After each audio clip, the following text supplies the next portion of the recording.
Okay guys, so bago natin tignan yung ating teacher planner, yung laman.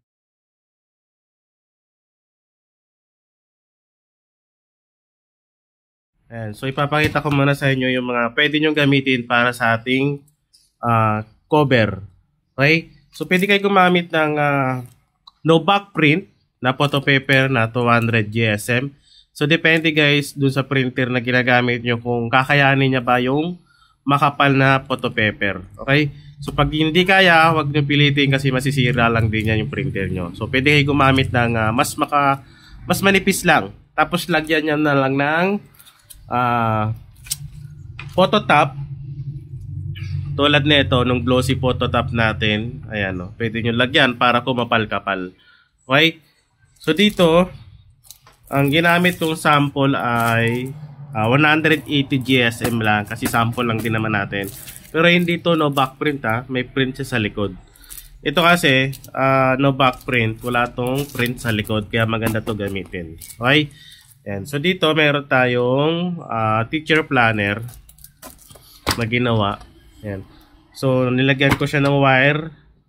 Okay? So wire siya, ang gamit kong wire diyan ay 14.3.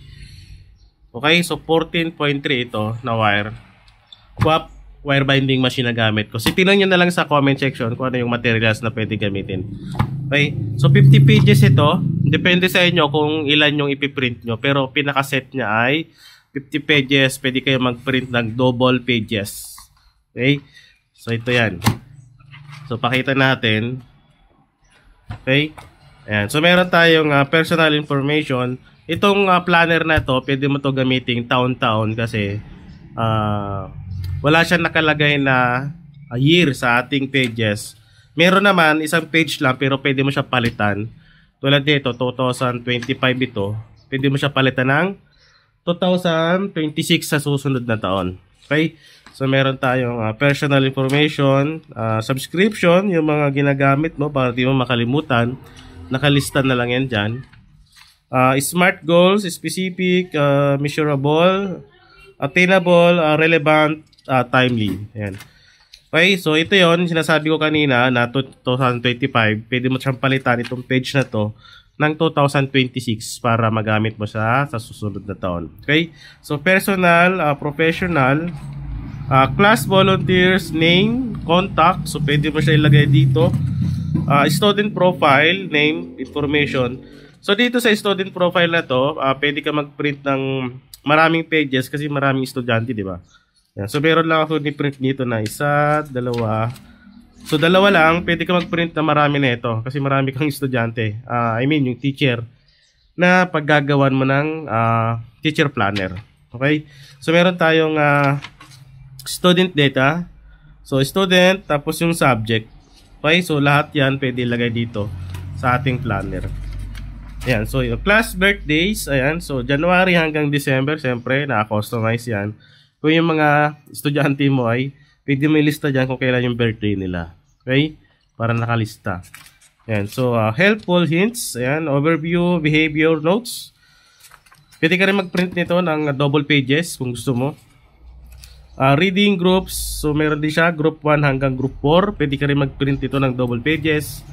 Depende sa inyo kung ilang ipiprint nyo. So, okay, so reading rotations. So Monday hanggang Friday, meron siya nakalagay. Writing groups, writing rotations, and literacy groups. So meron dito 1 to 4.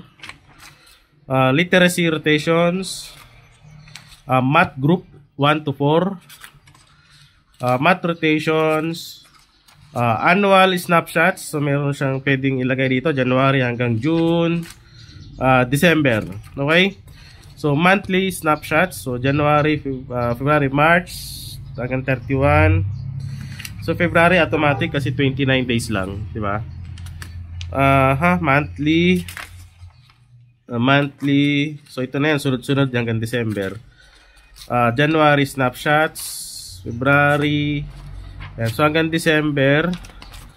So tignan lang natin isa-isa para makita nyo mismo or makita ng teacher na paggagawa nyo. Pwede nyo isa itong video na to. October, November, so December. So lesson plan, learning intention, curriculum, lesson, sequence, differentiations, resources. So pwede mo ilagay dyan. Daily plan. So meron din siya. So depende dito kung ilan yung ipiprint mo sa daily plan. Ayan. So meron lang tayo dito pinrint na 1, 2, and 3. So pero dagdagan niya kung ilan yung gusto mo. Okay? So meron tayo ng timetable. Weekly. Ayan. Weekly overview. So meron din siya. So pwede siya i-customize guys kung ilan yung pages na ipiprint mo. Tapos ibabind mo lang. Meeting notes. Meron din. To do list. Meron din siya. Professional development focus. So pwede mo write dito or note. Teacher notes. Tapos yan. Yan. So pinaka last na yan. So depende sa inyo kung ilang pages yung ilalagay nyo sa ating teacher planner. Okay? So dito naman sa cover natin, pwede mong i-personalize o gumawa ka ng sarili mong cover. Tapos i-print mo na lang itong laman. Pwede naman yan. Ayan o, ito. Gumawa ka ng sarili mong cover sa Canva. At yung back cover natin, pwede naman yan. Personalize. Pero ang pinaka-importante dyan yung loob. Okay? Yung ipiprint mo na loob. So A4 size yan. I-print na lang.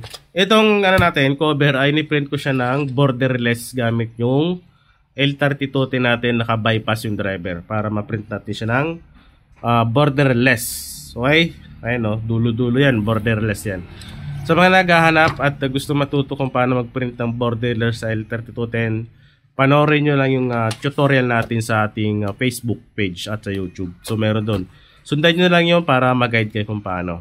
Okay, gagamit kayo ng bypass saka ng Epson Photo Plus na driver. Okay, so itong template natin ay libre lang yan syempre sa mga nakasubscribe sa atin. Ayan, sa ating group at sa website, download nyo na lang, nakapost na yan doon. Okay, sa bentahan naman, pwede mo siya ibenta ng 200 hanggang 300. Okay, kasi lalagyan mo pa ng phototop to para hindi siya mabasa or madumihan agad. So phototop, lalagyan mo ng phototop to, yung front cover natin. At yung back cover natin, phototop din. At itong pages natin, depende kung ilan madadagdag. So ang range ng bentahan niya na 200 to 300. Pwede rin hanggang 450. Okay, so depende na sa inyo guys kung magkano ibibigay nyo. So pinakamababa lang dyan ay 200. Okay?